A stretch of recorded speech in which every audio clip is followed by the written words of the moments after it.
Today, we're at the site of the post office that I began working at. I had worked here for 13 years, and in roughly 2008, the Postal Service started downsizing.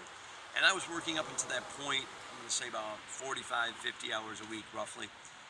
And in 2008, they came to me and told me, well, we're going to cut your hours a little.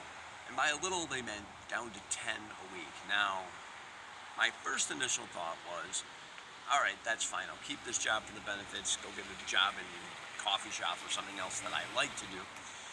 But then they informed me that I had to be available from 3 a.m. to 6 p.m. Monday through Saturday, and I was only going to get 10 hours a week. So pretty much I had to quit. Things didn't work out that way. After a while, they offered me a new position, and things worked out. But in the interim, I was suddenly looking at a job that I had done for 13 years that makes a decent wage and now would be gone. In this economy and in the world today, there's a lot of people facing that same sort of challenge.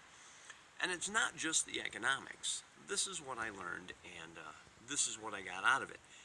At first blush, that seems like a really negative situation. Hey, now you're down 40 hours a week and you're still expected to live, and you're going to have to quit and start all over.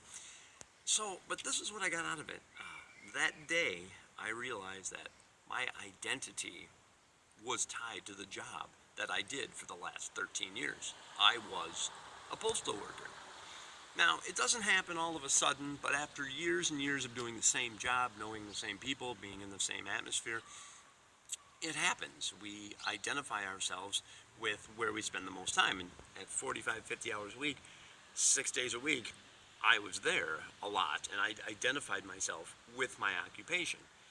Now, I'm hearing people who've worked for companies for 15 years, 20 years, and all of a sudden the company moves, goes out of business, bam, you're on your own. And this was your identity. You were a steel worker, you were a brewery worker, you were a police chief, you were a fireman, and all of a sudden, downsizing and jobs moving elsewhere, you're on your own, you have to start over. And I think one of the greatest challenges is realizing that our occupation, as important as it is to us, brings in the money. We have a work family. We spend at the very least 40 hours of our work there. Sometimes you're going to go on company picnics. Sometimes you're going to go to company Christmas parties. And it becomes an integral part of who you are. Well, when I was faced with losing my job at the post office, I went to my little spot in the park, which we're going to talk about in future videos, and have been in some past blog posts.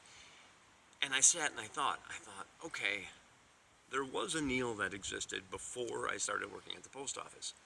And I had to get back to the essence of who I really was, which I think a lot of us could stand to do, whether you're facing a loss of a job like I was, or a loss of a spouse or a family member, or even if you're not facing a loss of any kind. It is good to know who you are at the very essence of your soul. And I'd called up, one of the best ways to do this is think of things you're passionate about. Think of things that people associate with you. You have a good sense of humor. You're a funny person. What makes you unique? One of the best ways to do this is I had called some friends of mine that knew me before I started working at the post office. My friend Russ, who was in a blog post on Secret to Amazing Life earlier called You Can't Make an Old Friend.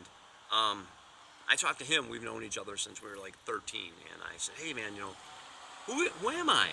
And after some fabulous jokes at my expense, we got down to it. And eventually, and I called a few other friends, and like I said, I sat and thought about, what job did I do beforehand? What are my likes? What do I do outside of work? And I began to really focus on developing who I was as a person and not who I was as an employee. Eventually, things worked out. I became a postmaster at one location, and now I'm working in field maintenance at a different location.